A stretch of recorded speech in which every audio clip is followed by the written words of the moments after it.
Today on the Locked On Hornets podcast, we'll go through the trade value rankings. Who is the most tradable Charlotte Hornet? Who is the player you could trade and get the most in return? We have another mock draft for you. No Sicko Satchel questions, just a mock draft today. Doug, it's his lucky day because he gets to comb through all the mock drafts he wants to. Locked On Hornets Friday. Let's get to it.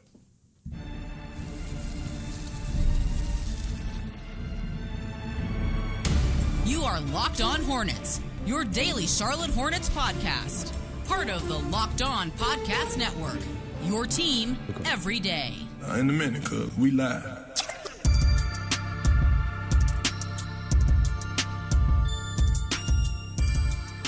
It's Locked On Hornets, part of the Locked On Podcast Network. It's your team every day. Thanks for making us your first listen. We're free. We're available anywhere you get your podcasts, and that does include YouTube. If you're watching us on YouTube, you can see there's Doug Branson. Again, he's here every day, folks. Everyhornetsboxscore.com. He's there every day. Locked On Can't NBA. pull me away. He's there every day as well with Matt Moore and Hayes. I should say every weekday. You should go check out the other content that he provides. We've always for you. confused that concept on Locked On, probably purposefully, because it sounds weaker to say every weekday. It's truer, but it's weaker, so we say every day.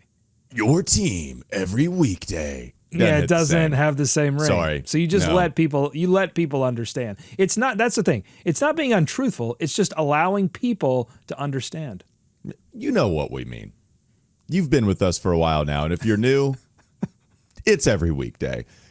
I'm Walker Mehl. Listen to me, WFNZ, every weekday from 12 to 3 p.m. Sports Radio 92.7 FM. This episode is brought to you by FanDuel. Right now, new customers can get $200 in bonus bets when your first $5 bet wins. We always appreciate FanDuel. And last but not least, we have a newsletter, the Locked On Hornets newsletter, one stop for ultimate team and league coverage, delivered right to your inbox. You can sign up for free right now, LockedOnDaily.com. That's LockedOnDaily.com. Start your day with the all-new free Locked On Hornets newsletter. Let's get some trade value rankings going, because there's a lot of players that could be sent out the door. We don't know what the Hornets are going to do, right? We just went through the whole second inning, 9-inning ball game thing again. I bet they rue the day. They rue it that they ever said that, because this little every weekday podcast was going to pick it up, and we were going to mention it every weekday that we hosted it, that one comment that they dropped, and we're holding them accountable. So you're not going to get any apologies from me, but I bet they rue the day. We were talking about it, right? It depends on how far they're going to move up with who they decide to send out the door. LaMelo Ball, there's a shot. I don't think they're going to, but there's a shot. Miles Bridges, I have zero clue. Mark Williams, they already did trade him. We kind of actually know what you could get max in return for Mark, in my opinion. Could you get that again? So we'll start with you, Doug. In the Charlotte Hornets trade value rankings, who's number one on your list? I mean, I think it's obvious. You've got to still put LaMelo Ball at the top of this list. He is the only all-star on this team, and he was almost an all-star again, and he's capable of now putting up 40 points, 50 points. He showcased the max of his offensive ability before, I think, the ankle and the wrist started to act up and prevent him from driving as much as he wanted to, took some of the efficiency away. And look, everybody kind of knows what he is and what he isn't, and I think he could still command multiple draft picks and possibly a young player or a vet, whichever direction you wanted to choose, or even a better player pull if you wanted to go less picks. I just think there's a lot of flexibility within those negotiations. LaMelo Ball tops the list. I would then probably go to it'd be tough. The answer to the next question is, do you think Mark Williams can command a first-round pick again? Because if he can, then you want to put him above Miles Bridges. You probably go Brandon Miller number 2. Right. Because I think Brandon Miller would still just his ceiling being a second overall pick. I think people would still be attracted to that from a trade perspective. I don't think the Hornets would be interested at all of moving on from him. But then you go some combination of Mark and Miles. You know what? I'm going to say the center position still is one that is in demand for some teams. Might throw Mark still above Miles Bridges, particularly if the Hornets could do a good enough job convincing teams that the Lakers are just being ridiculous with their medical evaluation, and you just look at the tape and the way Mark Williams is playing right now, it's obvious he's healthy, he's ready to go. He would be ready to go for next season. So I'm going to put Mark just slightly above Miles. I think a lot of it depends on how much Mark is going to make going into next year, and depending on when you decide to trade him, what would another team be willing to pay him? What are the Hornets willing to pay him? So it's all about how much he's going to earn. Because with Miles, the thing about his contract was we liked it. We thought it was a totally fair deal, and especially team friendly, because it was going to descend as the years went on, which only makes that contract the more tradable. It's going to be really valuable, actually. You know what? I might put Miles third, Doug. Flip it. Yeah, if I go LaMelo 1, Brandon 2. I think I go Miles 3 and then Mark 4, because I think you could argue either way you wanted to with the talent, but then you just start to look at the contracts and the potential contract of Mark. I think Miles might be that next guy. Who would you rather have on your team long term? It might be Mark, but Miles, I think there's also an improvement from him this year, where if you were just talking about trading for Miles last season, you weren't sure that his team defense was going to be great. You weren't sure if he wasn't hitting threes, then was he going to be able to get downhill enough and help you win ball games? I think he's proven that he can be a good team player for you now, to where it was all about the malleability with him. I think he's shown you to be more of that this year. So I'm going to go Miles 3, but that is a tough one. If we just hang out here for a moment, is there a case for Brandon to be above LaMelo? Because I'm with you. I think LaMelo's number 1. I'm with you. I would put LaMelo number 1. So if I were to try to make the case, here would be my defense. Even if I didn't want to take it, I get paid. I'm a defense attorney. I'm hard on my luck. I got a whole bunch of debt I got to pay. So I got to defend it. I got to figure out the best defense. I think what you would say is Brandon could still blossom into this monumental player. We've only seen 1 year where he was the third best rookie in the NBA his rookie season. The only reason Amen Thompson has passed him, which he clearly has, by the way, Amen Thompson is a dude. So Amen has passed him because his defense is great, but also Brandon has been injured this entire season. Asar Thompson, people love him, right? Same thing. It's whoever has passed him, it's been because Brandon has been injured. At least that would be my defense. So then you would go to LaMelo, and then you would say, look, Brandon still has some years on his rookie scale deal. So you might want to give me a couple more assets, or at least the same amount, and you wouldn't have to pay the $35 million he's owed this year, which you'd move on from that. So then it would go up to around 40. Then you'd get right at about 40, like a little bit above it. And so it's the money for LaMelo and the injury history where you only have 1 year with Brandon. I think that would be the case if you were desperate on trying to make LaMelo second. I'm not, though. I think LaMelo still clearly is that guy. The money doesn't matter nearly as much to me. LaMelo still shows you that he's an offensive force, especially if one of these defensive-laden teams that need offensive help, Doug, if they're going after someone, I think you could really, really play them for some leverage, and you just say, hey, give me the moon, give me the stars, give me all of it, and then you can have LaMelo. So I would agree. I wonder if anybody else is making the case that Brandon should be number 1 over LaMelo. Yeah, I would be interested in that. Let us know in the comments, youtube.com/@LockedOnHornets, if you think Brandon Miller has more trade value than LaMelo. I think your defense was valid. It was a nice try. I just don't buy it. Yeah. Because I really think the only realistic deal that the Hornets could pull off for Brandon Miller, again, I don't think that they want to do this, but would be a similar situation that you saw with the Pacers and the Kings when they swapped Halliburton and Fox. You would be swapping a young player for another young player, one that maybe fit your team a little bit better. Sabonis, it was Halliburton Sabonis. Yeah. Halliburton Sabonis, thank you. Yep. And so that would be the situation that I think. But again, that doesn't make any sense for the Hornets because Brandon Miller fits exactly what the Hornets need. Right. So, yeah, I just think had Brandon – now, if we were in a different reality where Brandon Miller finished this season stronger and shored up some of the things that we were looking at right before he got injured with his ball handling, if he were making more plays, if he were improving as a player that we could see, then I think you and I would be having a different conversation. But that wasn't the case, and you're right that several other rookies in his class have elevated their game on winning teams. And that would be my argument against Miles Bridges being above Mark Williams, is that Miles was and all the time that LaMelo has been out, Miles has been the leader of a team that hasn't gone much of anywhere. Is that Miles's fault necessarily? No, but it exposes Miles as like he's not going to be a player that is going to lift other players necessarily. He's going to be a player that needs to be a role player on a good team, but he hasn't had any playoff experience. And I think that it would be interesting to see if he could pull a first-round pick similar to P.J. Washington, who was able to make that transition, though P.J. was younger, over to Dallas and make an impact on that team.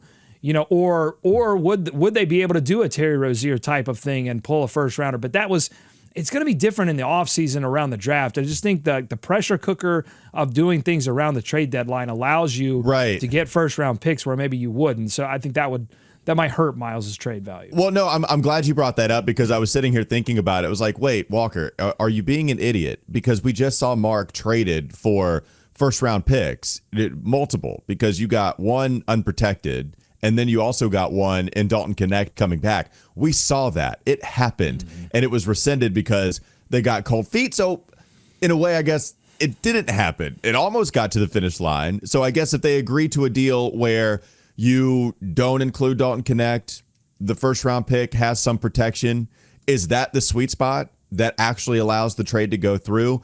And is Mark getting that? Or excuse me, is Miles getting that?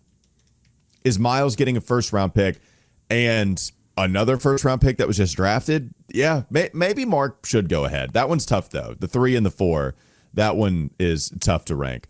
So I'm telling you, if Miles right now, his 3-point percentage, 32% among forwards, that's 26th percentile, and he's only average at the rim. Like if those numbers were just a little bit different, if he were somewhat, because people want wings like Miles Bridges if they can shoot threes. And that's the problem. I just think the Hornets are going to have a tough time convincing a team to give up a lot. It's not that they won't be able to move them. It's just I think the return is not going to be what you think. I think it could have been maybe a season or two ago, but they, whatever you want to think about that decision, they wanted to have Miles around. And maybe, look, if some of these young players develop, then we could be analyzing that and saying, look, do they develop as quickly as they did without Miles Bridges coming in and being daddy buckets? Maybe, maybe not. So, but those kinds of things are tough to evaluate. I think he would have gotten more value had they moved on a season or two ago than I think he is going to, but we'll see. All right, coming up next on the Locked On Hornets podcast. Bees everywhere! We're going to go through some Hornets history. It's about that time. We have a handful of games left, and so it's about to be silly season on this pod. And I say we do silly season the best. So we'll go through some Hornets history, and I want to give you one more thought on this past conversation we had in the first segment. That's still to come. Locked On Hornets. This episode is brought to you by 5 Hour Energy. Daylight savings. Did I say snaving sign? Good. I need a 5 Hour Energy. You need a 5 Hour Energy. Ooh, buddy. Daylight savings time. It snuck up on us again. And if you're feeling that lost hour of sleep like I clearly am, 5 Hour Energy has your back. The extra sunshine means more time for fun, but sometimes you need a little boost to power through. Whether you're staying up late, watching the NCAA tournament, I'm going to be doing that this weekend, squeezing in a round of golf after work, or just trying to keep up this weekend with your trying to keep up with your busy day. 5 Hour Energy gives you that quick, refreshing pick-me-up whenever you need it, whether it's because of the basketball madness, whether it is because you have extra activities, or whether you just need something on the go. 5 Hour Energy provides convenience. Whether you're at a game or traveling, 5 Hour Energy, it's easy to grab, and then it keeps you feeling refreshed. Head to 5hourenergy.com to find over 15 flavors to choose from, including watermelon, blue raspberry, and peach mango. You can even build your 12-pack or 24-pack delivered right to your door. Need one now? Grab a 5 Hour Energy shot at your local grocery or convenience store. They're everywhere. Stock up today and stay energized. This episode is also brought to you by Wayfair. We're well past the holidays and on the doorstep of spring cleaning. There's nothing like giving your home a little TLC. Decluttering and refreshing your space can make a world of difference as you settle back into your routine. I've been cleaning up all over the place. I've been decluttering out in the yard, also inside, making sure I got everything organized. Just don't look behind this camera, but we're working on it, people. We're working on it. Whether you're tidying up, clearing out, or just looking to give your home a fresh new look for the year, Wayfair has everything you need, and it's all within your budget. Their massive selection makes it easy to find pieces that fit your style perfectly, and the best part, free, hassle-free delivery, even on the bigger items. Plus, their site is so user-friendly, you can have everything you want in no time. I'm not kidding. On the other side of this camera, I got a sectional. Wayfair. Shout out to Wayfair. Give your home the refresh it needs with Wayfair. Head to wayfair.com right now. That's wayfair.com. Wayfair. Wayfair.com. Wayfair. Every style, every home. More Locked On Hornets ahead.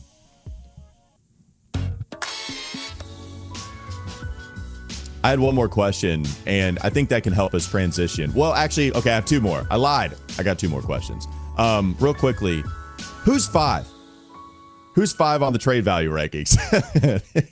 if it's LaMelo and Brandon, clearly 1 and 2. If it's Miles and Mark, 3 and 4, maybe not so clearly. Tijon, Grant Williams, but he's off of an injury. Trey Mann coming also he's off of an injury. Off of an injury. That's going to be a theme for a lot of these guys. Josh Green, he's given me an injury, an ulcer. You hurt yourself is what you do on purpose to feel less pain than watching Josh Green. Is it Tijon? I guess it's got to be Tijon just because he's the youngest and he's a rookie and he's shown you something. Yeah, for sure. I think we would have wanted it to be Trey Mann. And we had a lot of Trey Mann. We had a lot of discussions early in the season as he was playing well. Like, is Trey Mann, are we falling in love with Trey Mann only for him to play himself out of Charlotte? For the Hornets to be a little bit too good as they close in on the trade deadline and they move on from Trey Mann and cash in. They never even got that opportunity because of the back issues. I think his trade value is cratered. I guess. I guess it's Tijon. That's why. I don't know. We know. didn't focus on it. It's why we didn't focus on it. We didn't have an answer. We didn't have a good one anyway. But I guess. Yeah, Yusuf makes too much Tijon. money. I guess. Well, we could talk about the idea less talent and more contract. I think Josh Green, Grant Williams, and Yusuf Nurkic are valuable in that they can help facilitate deals where you're going to need an extra 12, 15, $18 million. Yusuf makes 18, Grant makes 13. So, you could throw maybe Josh Green, Yusuf, and Grant into a bucket and maybe put them over Tijon as just their value is that they're connector players that aren't going to disrupt too much of what you want to do. Maybe Yusuf Nurkic a little less so because he's going to want touches. The other two Phoenix guys just had to dump him, right? Like that's because tough, he was upset with his role. So maybe he goes below Tijon. All right, so I've got it. Grant Williams, Josh Green, Tijon Salan, Yusuf Nurkic. I like that list. Tijon is the wild card. I don't know. It's all about your pre-draft evaluation on Tijon, but I like that list. My next philosophical question that can help us transition into the next topic, aggregation station that we've become this past week. I asked this question based off of our episode yesterday, Doug, but I asked this on Wes and Walker. I played with it a little bit. Would trading LaMelo Ball hold this team back or spring this team forward? Meaning, if you traded this team, a nice philosophical question, does a tree make a sound if it falls in the forest and there's no one there to hear it? If you traded him and you felt like it was springing you forward, then it would be because you just needed to get to a hard reset as fast as possible, and LaMelo is the player to trade in order to do that, and that is your ultimate goal. But we talked about it yesterday. I think you and I both believe if you trade LaMelo, then it holds you back in that sense or at least it allows you to stay stagnant. That's what I'm saying. The rain delay continues on the baseball game. You stay in the second inning. The other team is hitting bomb after bomb after bomb, and you're still in the second inning. And so that's how I view it. But how much could you be swayed into trading LaMelo actually springing you forward, even if we kind of thought the opposite yesterday? Well, it would fundamentally change the identity of your team. The identity of your team is always going to take the form, in some respects, to your best player. Your coach is going to have a lot to do with that, and certainly Charles Lee has. He's brought a level of seriousness and work ethic that is starting to make its imprint on the entire team, but also on LaMelo Ball. We've seen him do some things, try to be a bit more disciplined, but I think ultimately he is who he is. And so if he were moved to another team, he wouldn't have that same impact on the team. He would start to, either fit in with what they were doing on a better team, or he would fit out. But I think the Hornets do take a little bit of that like chaos. And so if they were to move on from him for draft picks only and whatever, meaningless player salary compensation would be required to make a move, it would be difficult for it to be meaningless because LaMelo Ball makes so much money. But let's just assume that really the haul was draft picks. I think it would set your team back because you're once again investing not in a recent future, but in a future, because these draft picks are going to be 18, 19-year-old kids who you're not going to know if they're going to be anything for another 4 or 5 years. So that sets you back, I think, because I think part of the Hornets' problem over the past decade or so, since the 16 playoff series, is that they've been so heavily invested in young kids that when they get it wrong, it sets you back so many years. So I think if the move were for players that could come in and help Brandon Miller, Miles Bridges, Grant Williams, Trey Mann, the players that you have remaining on your team could help move them forward, I think then you could get to a place of winning a little bit faster. And if you score the number 1 overall pick and you get Cooper Flagg, okay, well, now you're making a stew. Right. Yeah, that's the way it happens. You and I both still think you're held back, and that would be unfortunate because not only Hornets fans would be going through this again, but you would be going through this again because every time you listen to a national NBA podcast, they're making you the butt of the joke once more. Oh, okay, they just got rid of their most popular player, quite literally one of the more popular players in the NBA because of all the votes that he got in the All-Star game.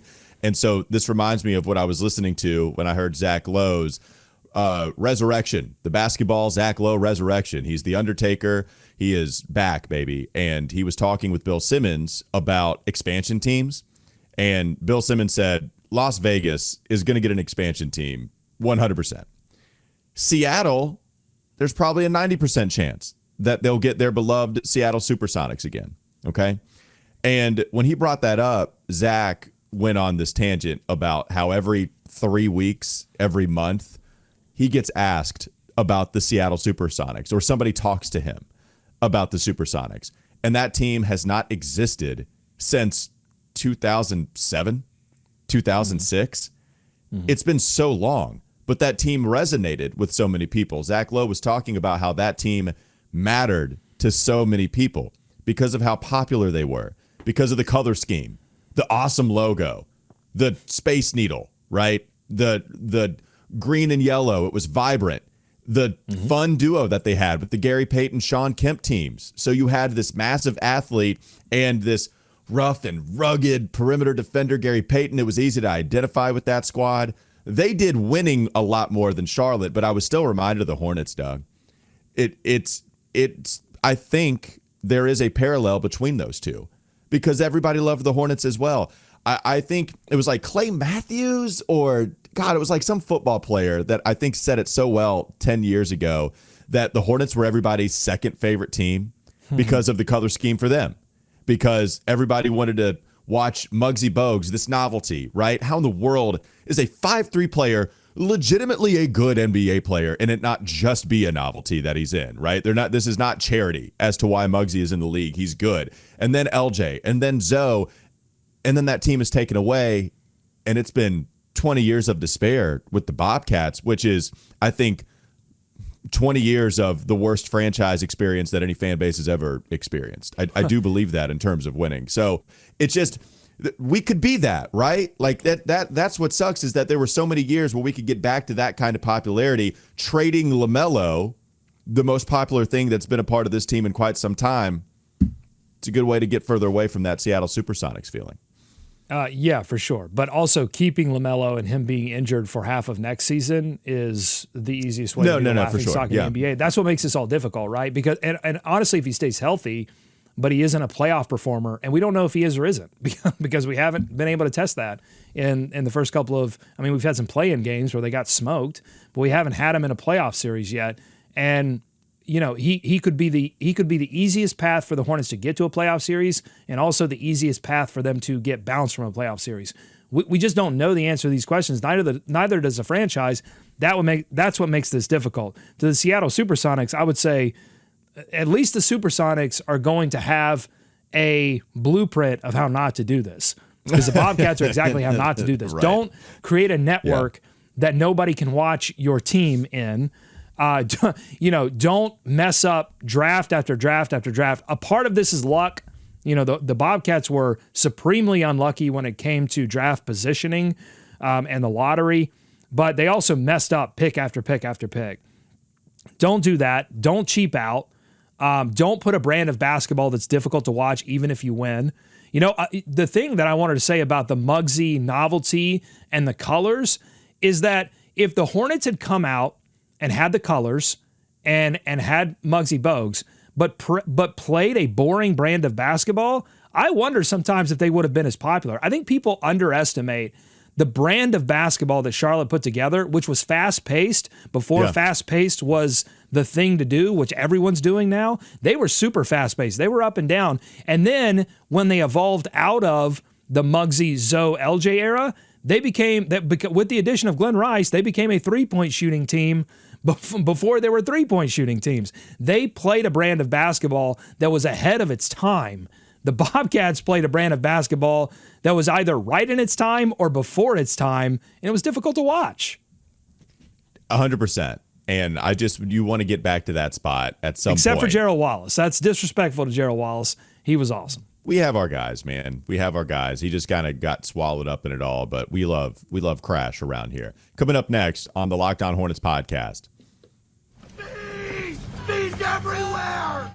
We'll talk about a local kid getting a chance with the Hornets on another 10-day contract that the Hornets sign. And, yep, you guessed it, the 10th. We're in double digits, folks. We get to the 10th mock draft of the year. That's coming up in the last segment of LOH.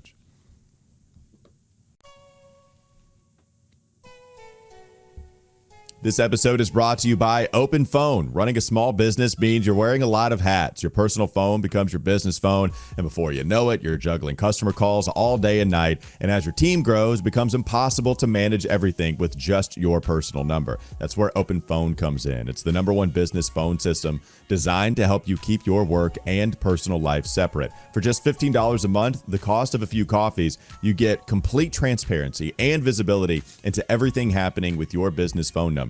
Open Phone works through an app on your phone or computer and integrates with tools like HubSpot and hundreds of others. It also uses AI-powered call transcripts and summaries, so you'll have a rundown of your calls and action items on the second you hang up. And if you miss a call, no problem. Automated messages are sent directly to your customer, ensuring you never miss an opportunity to engage. Right now, Open Phone is offering 20% off your first 6 months when you go to openphone.com/LockedOnNBA. That's OPENPHONE, openphone.com/LockedOnNBA for 20% off of 6 months. Openphone.com/LockedOnNBA. And if you have existing numbers with another service, Open Phone will port them over at no extra charge. More Locked On Hornets ahead.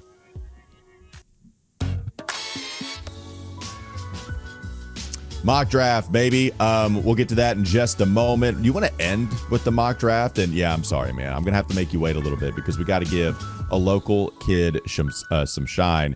The Charlotte Hornets signed another 10-day contract. This time, this 10-day goes out to Jalen Sims, who signs the 10-day with the Charlotte Hornets. This is another one like Marcus Garrett, Wendell Moore, I believe some of those other guys. So he led Greensboro to its first ever NBA G League playoff berth this season. He's the second Swarm player to earn a 10-day this year. So the second, Marcus Garrett was the first. He appeared in 137 games.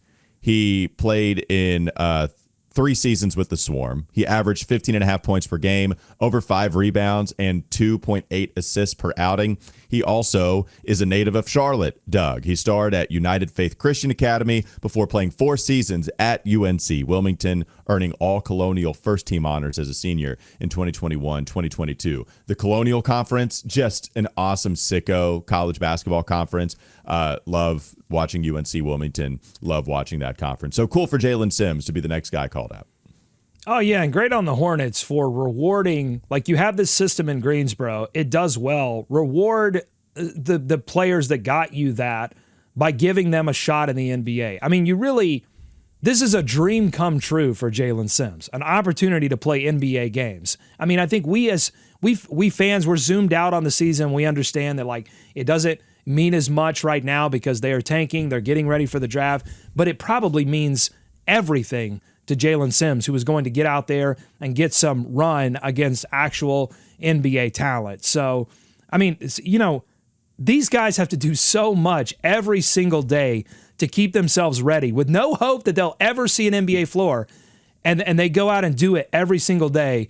And for him to get rewarded in this way, I just think it's super cool. Yeah, so shout out Jalen. I'll be watching and I'll be cheering for you tonight. Yeah, absolutely. And even as I mentioned, he averaged 15.5 points per game in the 137 games that he appeared in. This year, he's been really good for them. He's like averaged 19, 5, and 3. Yes, pretty much. Yep, you pretty much got it right. In 49 contests, 30 starts this year. So he leads the swarm in points and free throws as well with 174. Shouts. He finished second on the team in three-pointers, so he can shoot a little bit. He has 101 three-pointers this year. Really cool for Jalen Sims to be called up, and you're right. Good on the Hornets for rewarding a player that has been clearly so impactful for your G League affiliate.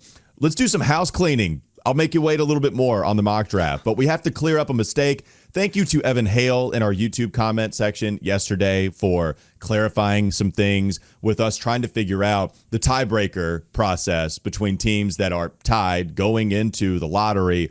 Who has a chance to have the better odds? Doug, explain to the people because I know you did some research on this. Basically, they divide up the ping pong balls, if you will, the odds of you getting that first, second, or third pick when they pick them. So if you're tied, you just average out the odds.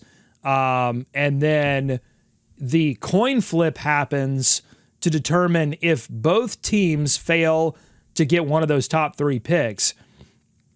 Then the coin flip determines who gets the earlier pick. So if you fall to 4 and 5, whoever wins the coin flip will get the 4. Whoever loses it will get the 5. So you still want to win the coin flip, but it doesn't matter. Also, it doesn't matter the head-to-head, which is just stupid. Like, I guess from the NBA's perspective, you don't want teams actively. It would prevent the active tanking of trying to lose head-to-head to the other tanking team. It prevents the toilet bowl from getting absurd. But I think the Hornets earned the right to be above Washington if they decided to tie, because the Hornets try. The sad thing is, the extremely sad thing is, the Hornets tried to win all 4 of those games against the Wizards and failed to do so. Well, yeah, I mean, LaMelo was there. He suited up in those Wizards games. That's basically trying to win for this Hornets team is if LaMelo plays a basketball game. So, yeah, basically, I remembered the Hornets winning the coin flip against Portland and then getting a better draft pick because of it. And so when we were talking about it yesterday, all I said was, coin flip. It was a coin flip. Thank you, Evan. And then I dragged him into how wrong I was, so I apologize to him. After you brought me on your podcast, too, I decided to bring you into all of this wrongness. You ready for a mock draft? Almost ready. I'm going to make myself wait because I have one more point on the Seattle Supersonics thing. The other inbuilt advantage that Seattle is going to have that Charlotte didn't is the obvious one, which is that Seattle is going to immediately restore all of their branding and all of their history. I think one of the absurd things of the Charlotte Bobcats existing is that they didn't even get to pull any of those Hornets records that New Orleans stole and took down in New Orleans. And so the Charlotte Bobcats started anew, and, LJ and Zoe and Bogues and Rice and Mason, none of that stuff existed in Charlotte anymore until the Hornets got their name back. But it took forever, and by then, so much had been sullied. Well, Seattle's not going to have to deal with any of that. All of that stuff comes back to Seattle, I think, which is amazing. Yeah, you would think so. Hopefully the history, because I'm sure OKC, hopefully the NBA has learned its lesson, and they just say, OKC, you give all that Seattle stuff back to Seattle immediately. That should be the lesson. Right. I know teams have moved before. I guess I don't know the exact history on how much those stats have gone with those teams, but I think the history has actually followed those teams whatever city they go to. I believe what you see from the Utah Jazz, those stats in those history books even come from New Orleans, right? So it's not like they're going to stick around with the Pelicans. But that makes sense, because if 20 years or when New Orleans got their team, it would have been almost 30 years had passed. Then I'm like, all right, fine. But like if it was just a couple of years in the Bobcat situation or Seattle, what's it been? Maybe it's been too long for Seattle. I don't know. But I think Seattle should get their history back. Yeah. And let's learn from the mistake of the Bobcats. Well, no, and my point was you can't really do it with New Orleans because you have the Jazz, right? So you would give the New Orleans Jazz stats to the Pelicans, even though the Pelicans were the Hornets and the Jazz still reside in Utah. You couldn't do that. That's my point. With the Hornets, it just, unfortunately, it feels like we were the guinea pig. And we're just this electrified, hair standing up guinea pig that twitches a little bit. And Seattle comes out looking squeaky clean during the science project. So that's the thing. Yeah, you're right. You don't have this owner that has this idea for a team that is saturated in selfishness, where the orange is because of your alma mater having gone to Princeton and your name is in the nickname. There's not going to be owner Mr. Supersonic that's up there in Seattle that wants to bring the team back because of that. So, yes, all of that is true. You make a good you voted point. for a name? Oh, you people that are going to have to buy tickets and support this team, you voted for a name? Nah, I'm going to call it the Bobcats because my name is Bob. It's the... Oh, yeah, baby. Bobcats. Go Bobcats. You want this dirty orange and navy blue? Press send. NASCAR jerseys? The color, honestly, the colors, I think, get a bad. I think the colors actually were, if the Hornets had won quicker, we would have taken to the colors a little bit more. That's my, I think that's an unpopular take, but I'm going to hang with it.